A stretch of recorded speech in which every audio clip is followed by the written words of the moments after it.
बता देता हूँ। हमारे आज की मीटिंग के 2 उद्देश्य थे।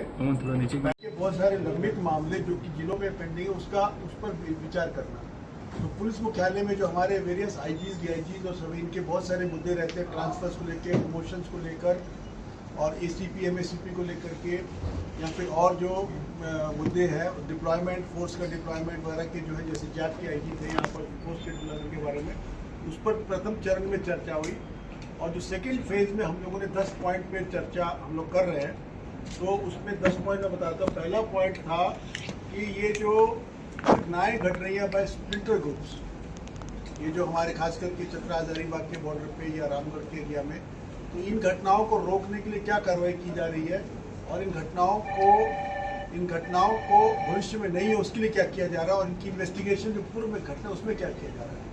तो इस पर हम लोगों ने एक डिटेल्ड रणनीति बनाई है और हम लोग इस पर कार्रवाई करने जा रहे हैं। आपको इसके परिणाम मिलेंगे, जल्दी मिलेंगे और हम लोग बड़े पैमाने पर कस के कुर्की करेंगे। सभी की कुर्की के प्रोसेस शुरू हो गए हैं और 82, 83 सीआरपीसी जो नया बीएनएसएस में आ गया उसके अंतर्गत करके, plus UAPA unlawful activity prevention act में प्रावधान है कि इनके द्वारा प्रोसीड्स ऑफ टेररिज्म अर्थात के उग्रवाद के माध्यम से अर्जित की गई संपत्ति को जब्त करने के प्रावधान यूएपीए में सेक्शन 25, 26 में, उसका हम लोग कारगर प्रयोग करेंगे और इन सभी अपराधियों की सारी संपत्तियों के घर, मकान, दुकान सबको हम लोग जब्त करेंगे, सो दैट इनको ये टेररिज्म बिकम्स नॉट प्रॉफिटेबल, ताकि टेररिज्म से गाड़ियां जलाकर लोगों से रंगदारी मांगकर वसूली ना करने पाए। ये हम लोग कर रहे हैं। इसमें हम लोग एटीएस का बहुत बड़ा रोल प्ले कर रहे हैं। सेकेंड पार्ट में आपको नजर आएगी। इसके बाद अगला मुद्दा था हमारा महिला थाना, क्योंकि महिला सुरक्षा हमारे राज्य के लिए, मेरे लिए पर्सनली एक बहुत इम्पोर्टेंट और अहम मुद्दा है। तो महिला थानाओं को कैसे सशक्त बनाया जाए,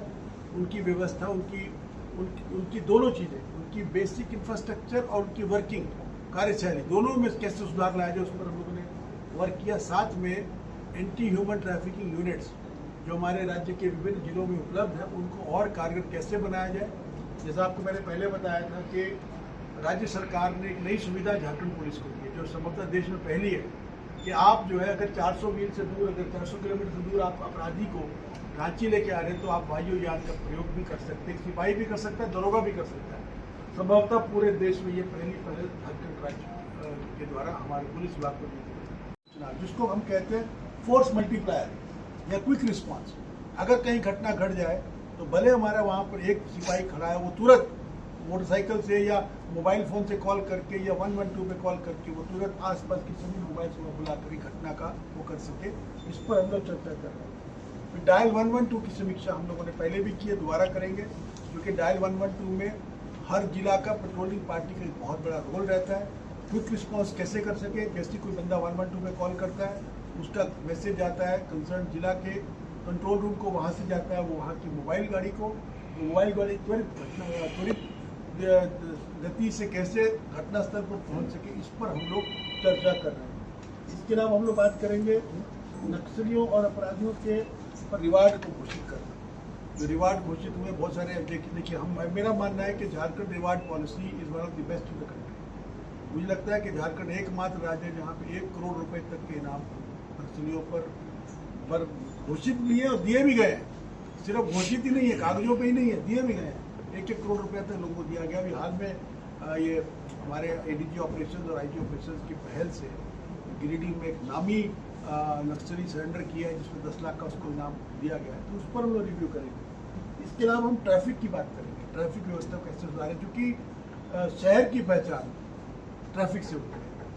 जो पहला, अगर कोई बाहरी व्यक्ति, कोई बिहार से, यूपी से, बंगाल से कोई आदमी रांची आता है, तो उसका पहला इंप्रेशन हमारे राज्य के बारे में पड़ता है ट्रैफिक से। तो ट्रैफिक की व्यवस्था को कैसे सुचारू बना सके, इस पर हम लोग विचार करेंगे, खास करके शहरी क्षेत्र। ये हमारे आज के मुख्य बिंदु थे। और आज जो मैं मीटिंग कर रहा हूँ, मैं एक जिला का डिटेल्ड रिव्यू नहीं कर रहा हूँ। मैं अपना सोच उन लोगों को दे रहा हूँ, हमारे पुलिस अधिकारियों को, और उनका सोच मैं प्राप्त कर रहा हूँ। इसके बाद मैं अगले हफ्ते, अगले महीने से एक रेंज का इंडिविजुअल वेरिफिकेशन वो करूँगा, खास करके महिला अपराध के बारे में, जो gang rapes, witchcraft, human trafficking या फिर इस तरह की जो घटनाएं घटी हैं, महिलाओं के साथ जो घटनाएं घटी हैं, या ईव टीजिंग इवन, या वायलेंट मर्डर्स, या किसी में एसिड अटैक, इस तरह की, या पॉक्सो, इस तरह के मामले जिसमें हमारे राज्य की बच्चियां, बेटियां जो उसमें जो विक्टिम बन जाती है, उन पर मैं विचार करूंगा। प्लस हम लोगों ने विक्टिम कॉम्पेंसेशन स्कीम को बड़े पैमाने पर प्रचारित प्रसारित करने का प्रयास भी किया है, और इसमें भी हमारी महिला थाना प्रभारी अग्रणी रोल प्ले करेंगी। जैसी किसी महिला के साथ अनहोनी घटना घटती है तो झारखंड राज्य की जो विक्टिम कॉम्पेंसेशन स्कीम है, जिसमें 7 लाख 8 लाख तक देने का प्रावधान है, उसमें कैसे जल्द से जल्द पैसा मिले, उस पर भी लोग वर्क करेंगे। और इस कार्य, और एक और मैं चीज़ बताना चाहता हूँ, वो भी मैंने ऑर्डर नहीं निकाला है, हम बहुत जल्दी जनता पुलिस समन्वय के, जिसको दरबार कहते हैं, लेकिन एक वो उसका पूरा रूपरेखा बना रहे हैं। और हम लोग अभी अगले 15 दिनों के अंदर में ऐसी व्यवस्था बनाएंगे कि राज्य के हर जिले में 1 या 2 जगह पे हम लोग के पुलिस अधिकारी और पब्लिक के साथ बैठ करके, आम जनता के साथ बैठ करके उनकी समस्याओं को सुनेंगे, विशेष करके साइबर अपराधी घटना, नारकोटिक ड्रग्स की घटना, और इवन यदि कोई पुलिस का अधिकारी दुर्व्यवहार कर रहा है किसी पब्लिक के साथ, या उसकी या गलत अनुसंधान कर रहा है, जिसको दोषी को छोड़ रहा है या निर्दोष को पकड़ रहा है या निर्दोष को जेल भेज रहा है, दोषी को जेल नहीं भेज रहा है, ये सारी चीज़ों के लिए हम एक व्यापक एक्शन प्लान बना रहे हैं। वो आज से कल तक रिलीज करेंगे, और हम लोग कोशिश करेंगे कि हमारे अगले 15 दिनों में एक जनता दरबार कहिए या जो भी उसको कहिए, उसका एक पूरा कार्यक्रम शुरू होगा। किस लेवल के अफसर जाएंगे सर इसमें? हाँ, मिनिमम, जैसे हमने कोशिश करेंगे मिनिमम डीएसपी रैंक के अधिकारी होने चाहिए, परंतु मेरा प्रयास होगा कि हमारे राज्य के वरीय अधिकारी, वरीयतम अधिकारी, आईजीज, डीआईजीज जो हैं, एडीजीज,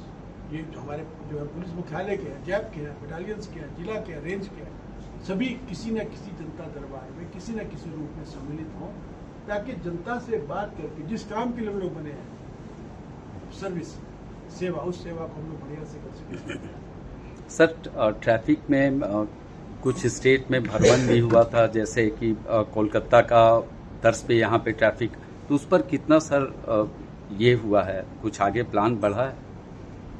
उसमें हमारे एक आईजी गए थे कलकत्ता और जिले पर, उसको हम लोग करते हैं, लेकिन तत्काल रिलीफ देने के लिए कुछ चीजें हम लोग करवा रहे हैं। आपने रांची में कुछ फर्क देखा होगा शायद, आई डोंट नो, नहीं हुआ है सर, होमगार्ड के आने से तो स्लो है, मगर कुछ अच्छा हुआ है, ऐसा नहीं कि नहीं हुआ। वो सब देखिए, हैंडलिंग से ज्यादा, अगर ऐसे पूछ रहे तो हैंडलिंग से ज्यादा चालान काटने में उनको इंटरेस्ट ज्यादा रहता है। वो बस कोई देहात का आदमी दिखा, बस वो साइड में लगाया। तो रांची की ट्रैफिक की व्यवस्था को अगर आप स्टडी करें तो रांची में अधिकतम स्थान पे सड़कें काफी चौड़ी है।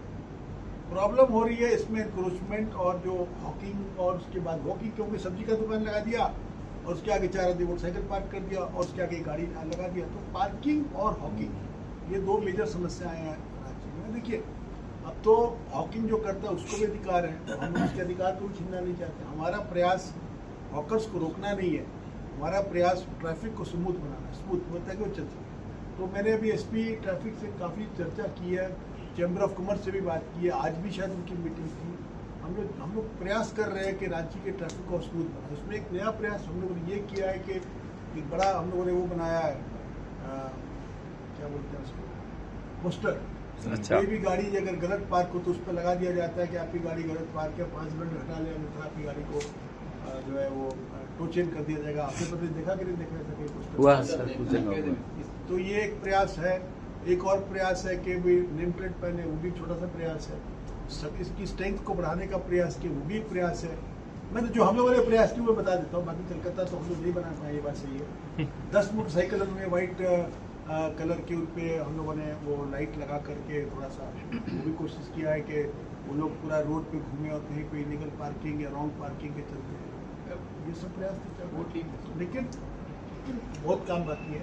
आप लोग बताइए, आप लोग अपनी गाड़ी को रोड में पार्क मत कीजिए। नहीं करते नहीं है बेसिकली सर, ट्रैफिक समस्या वो सही बात है, वही तो वो जो पार्किंग का ठेकेदार है, कहीं ना कहीं वो सोचता है कि गाड़ी पार्क करने से ज्यादा बढ़िया है कि हम इसमें किसी बस उसको, तो ये सब ये प्रॉब्लम बेसिकली। लेकिन इसके अलावा मैं एक और इम्पोर्टेंट चीज बताना चाहता हूँ, वो है कि अभी नया प्रयास हम लोग कर रहे हैं, वो है कि राज्य भर में, देश भर में, राज्य भर में और शहर में अधिक से अधिक सीसीटीवी कैमरे लगवाएं। उसमें कुछ लोगों को शायद पसंद भी नहीं आया, कल अखबार में पढ़ रहा था, कुछ लोगों का उससे प्रतिक्रिया आ रहा है कि भाई सुरक्षा देना पुलिस का काम है, हमारा काम नहीं। कैमरा लगाए तो पुलिस, मेरा उसमें एक ही अनुरोध है कि आप अपने घर में ताला भी तो लगाते हो ना। तो भाई तो सब बेसिक कुछ मेरा इस आज के आप लोगों के माध्यम से सभी रांची वासियों से अनुरोध है कि अपनी सुरक्षा के लिए, अपने पड़ोसी की सुरक्षा के लिए, अपने घर में, अपने दुकान पे, अपने मकान पे, अपने पेट्रोल पंप पे, अपने बैंक में, अपने एटीएम में और अपने पार्किंग स्लॉट में और अपने मॉल में, अपने सिनेमा घर में, अपना दारू का दुकान पे आप जरूर सीसीटीवी कैमरा लगाइए। उससे आपकी सुरक्षा भी होगी, आपके पड़ोसी की सुरक्षा भी होगी। और वहाँ पे लिख दीजिए कि you are under CCTV coverage watch, ताकि कोई आदमी वहाँ पर आकर के कोई छेड़खानी की घटना, कोई बदतमीजी की घटना, कोई अपराध की घटना ना कर सके। सर इसे बढ़िया उदाहरण है आपका ये जो अधिवक्ता जी का हत्या हुआ था। That case could be detected only because गली में किसी भले आदमी ने कैमरा लगा रखा था, और वो जो दो अपराधी जो थे जो आ गए दो अपराधी थे जो भाग रहे थे वहाँ से, उनका पूरा फुटेज जो है उस कैमरा में आ गया था। इसी के चलते हम लोग उस केस को ट्रेस करना आसान हो जाता है। ट्रेस आप देखिए, मैं उदाहरण देता हूँ अमेरिका का। 26/11 की घटना जब घटी थी ट्विन टावर में न्यूयॉर्क में, विद इन 24 आवर्स अमेरिकन जांच एजेंसी के पास है सभी 24 अपराधियों के चेहरे और नाम उपलब्ध थे। How? Because of CCTV coverage. तो ये एक वेल प्रूवन प्रिवेंटिव भी है और डिटेक्टिव भी है। अगर आप जान जाएंगे कि आप सीसीटीवी कैमरे की नज़र में, जैसे हम लोग क्या करते हैं, कहीं पे कोई पब्लिक कोई कुछ क्राउड होकर कुछ गलत काम कर रहा है, पत्थर फेंक रहा है, आप वहाँ कैमरे से रिकॉर्डिंग करते हो, तुरंत वो लोग जान जाते हैं कि हमारा नाम पता आ जाएगा। हम तो कहते हैं भाई दिन में तुम 50 आदमी हो, पत्थर फेंक रहे हो, रात में जब पुलिस तुम्हारे घर में जाएगी तब तो तुम अकेले होगे, तब तो तुम्हें बचाने कोई आएगा नहीं। इसीलिए प्रिवेंटिव भी है और डिटेक्शन भी है, दोनों चीज़ें। इसलिए मेरा सभी शहरवासियों से, आप लोगों को भी जरूरत है, आप लोग भी अपने घर के बारे के कैमरा जरूर एंटी क्राइम। मैंने एसआईटी गठन कर दिया। मैंने आईजी को मैंने बोल दिया, उसने जो मेरे से मांगा उसने होगा। डीआईजी 3 डीआईजी दे दिए, एसपी दे दिए, डीएसपी दे दिया। अभी मेरी बात हुई थी तो बहुत बड़ी संख्या में उनके पास भी शिकायतें प्राप्त हो चुकी हैं। वो सभी शिकायतों का पंजीकरण कर रहे हैं और मैं उम्मीद करता हूँ कि सभी का तो नहीं, लेकिन कुछ का निराकरण अवश्य करेंगे। जमीन से सबसे बड़ी समस्या क्या है ना कि at times it is a criminal offence, at times it's a civil dispute है, और दोनों के बीच में अंतर करना हेयरलाइन होता है। दो भाई की लड़ाई है तो सिविल डिस्प्यूट है, और जो आप बोल रहे हो रंगदार किसी के जमीन में कब्जा करे तो आपराधिक मामला है। इसलिए और उसमें पुलिस को हम लोग आमतौर पे सिविल डिस्प्यूट में इंटरफेयर करने के लिए मना करते हैं, परंतु लॉ एंड ऑर्डर के नाम पे 144 तो करने में किया ही जा सकता है। सब चीज़ों को देखने के लिए व्यवस्था तो मैंने बनाई है, देखते क्या रिजल्ट आता है।